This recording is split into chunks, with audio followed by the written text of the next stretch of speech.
정경심 교수와 조국 전 장관 그리고 그의 아들, 딸들이 받았던 장학금과 관련돼서 그리고 인턴 서류 등과 관련돼서 결정적으로 검찰의 공소장과 관련돼서 서울 시민의 세금으로 운영된 TBS에서 이상한 궤변이 나왔다라는 지적이 오늘 나왔습니다.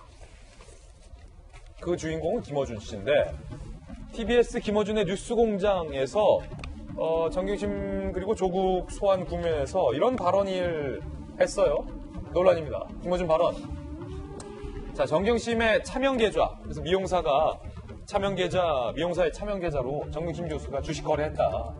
검찰 공소장이 나왔잖아요. 그것과 관련돼서 김어준 씨가 기상천외한 발언을 했습니다.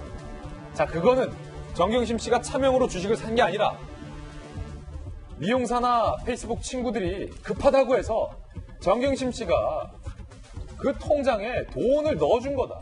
돈을 빌려준 거다. 라고 시민의 세금으로 운영되는 TBS, 김어준의 뉴스공장에서 이렇게 얘기를 했다는 거. 기상천외한 발언이죠. 팩트와도 어긋납니다. 검찰은 이미 정경심 씨가 차명 거래할 때 사용한 IP 주소까지 다 확보를 했다니까요. 그런데도 불구하고 김어준 씨는 이렇게 얘기했고요. 또 차명 투자와 관련돼서 김어준 씨가 고위공직자가 가족의 위협을 무릅쓰고 고작 몇백만 원을 차명으로 투자했을 리 없다라고 희한한 발언을 했어요. 팩트체크. 차명 계좌 모두 합치면 투자 금액 수억 원대라는 거죠. 자, 또 다른 발언. 정경심 고수가 컴맹인데 표창장 위조는 그래픽 전문가나 간신히 할 수 있는 수준이다라고 발언을 했습니다. 팩트체크. 일반인도 반나절 배우면 가능한 수준의 작업이다. 김어준 씨 특히 이 발언은 옛날에 최순실 씨가 컴맹인데 태블릿 PC를 쓸 줄 모른다라는 발언과 상당히 비슷해 보이는데요. 팩트와도 어긋나고 논리적으로도 맞지 않는 발언은 또 이어집니다. 딸 조민 씨는 인턴을 했다는데 검찰은 안 했잖아. 딸을 엮고 싶었던 것이다. 이미 인턴 활동이 허위라는 것을 해당 기관들이 확인한 바 있는데 시민의 세금이 들이는 뉴스공장 TBS에서 왜 이런 허위 사실 발언들이 계속해서 나오고 있는 것인가? 박원순 시장이 최근에 참 이런 말 한 적이 있습니다. 왜곡하는 언론은 패가망신 당해야 된다. 들어보시죠. 언론이 이게 진실인지 아닌지 스스로 판단해서 기사를 써야 되는데 그냥 누가 얘기하면 무조건 쓰는 거예요. 그냥 왜곡해서 그렇게 쓰면 완전히 패가망신을 하는 겁니다. 언론의 자유는 보호받을 자격이 있는 언론에게만 해당됩니다. 김변 박사님. 네. 그 서울시의 TBS. 네, 맞습니다. 언론의 자유는 보호받을 언론에 대해서만 해당된다는 얘기를 하게 되는데요. 박원순 서울시장이 저렇게 김어준 씨랑 희인하나 거리면서 본인 유튜브 구독자가 엄청나게 많이 수십 배가 늘었다고 좋아했던 얘기들까지 나오게 되는데 이렇게 개인적인 대가성을 받아도 되는 건지 박원순 시장에 다시 한번 묻고 싶습니다. 제가 개인적으로 유튜브에 보니까 구독자 1명, 2명 내리는 게 정말 쉽지 않아요. 근데 박원순 시장 저렇게 해갖고서는 본인은 개인적으로 이득을 얻었다는 걸 공개적으로 천명하기도 했습니다. 이런 얘기를 다 떠나서 TBS 방송은 저도 매일 아침 차로 이제 이동을 하게 되는데요. 출근길에 대한민국에서 중요한 시사 뉴스를 듣기 위해서 많은 출퇴근을 하게 되는 출근길에 있는 시민들이 라디오를 돌려가면서 듣습니다.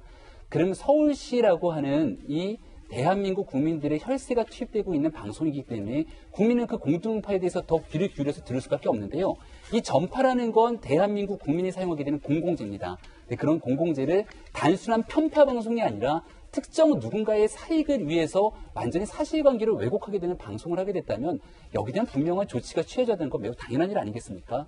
저는 이건 비단 박원순 서울시장만의 문제가 아니라 문재인 정부의 문제라고 생각합니다. 이 정도의 상황이 됐다라면 만약 종합편성 채널이나 다른 방송에서 이런 일이 벌어지게 됐을 경우에 그 방송이 연속성 있는 활동을 할 수 있었겠는가 물어보게 됐을 경우에 그 답은 명확하다고 생각하고요.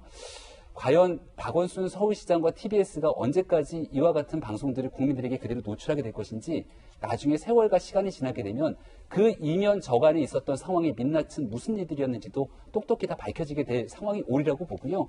그때 가서 과연 이러한 현실의 문제를 어떻게 변명하고 해명할지 정말이지 궁금합니다. 아니 특히 김 장관님, 네. 김어준 씨의 발언 중에서 정말로 수준 이하의 발언이다라고 제가 생각했던 게 차명 계좌와 관련돼서 네. 다시 보실까요? 정경심 조국 당사자들도 차마 저렇게 말하지 못하는 해명을 본인이 대신 주장해주고 있는데 네. 아니 좀 흥미롭습니다. 이게 검찰이 이미 IP 등 객관적 진술을 증거도 확보했고 차명 계좌를 이제 빌려준 미용사들도 정 교수가 차명 계좌를 요구했다라고 진술한 마당에 네. 김어준 씨가 그게 아니라 정경심 씨가 그 통장에 돈을 넣어준 거다. 네. 라는 이 해명일까요? 이 주장일까요? 해명이 아니라 사실 조국 교수에 대해서 완전히 문제 있다라고 얘기한 거랑 똑같습니다. 아, 이 왜냐하면 조국 교수 같은 경우는 이제 민정수석할 때도 그렇고 이제 인사청문회 할 때도 그렇고 재산 신고를 해야 되거든요.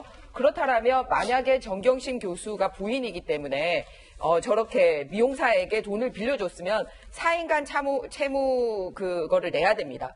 계약서도 내야 되고 몇 월 며칠 날 몇 원을 빌려줬다. 그리고 이자는 얼마다라는 것까지 내야 되는데 그게 없었거든요. 그 말은 재산 신고도 엉터리로 했다라고 김어준 씨가 아예 공개석상에서 얘기를 한 거랑 똑같다는 말씀을 드리고 싶고요.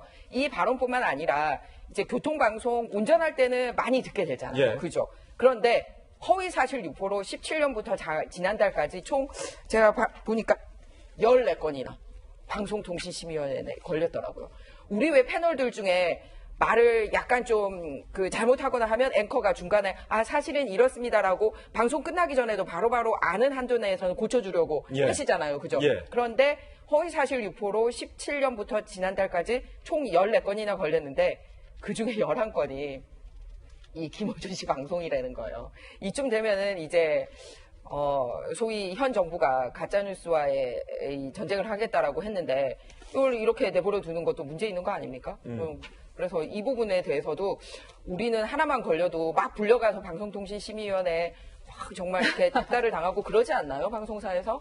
네, 그런데 이런 식으로 가짜뉴스 생산 공장이 특정 시민의 돈으로 운영돼서는 안 된다고 생각합니다. 예.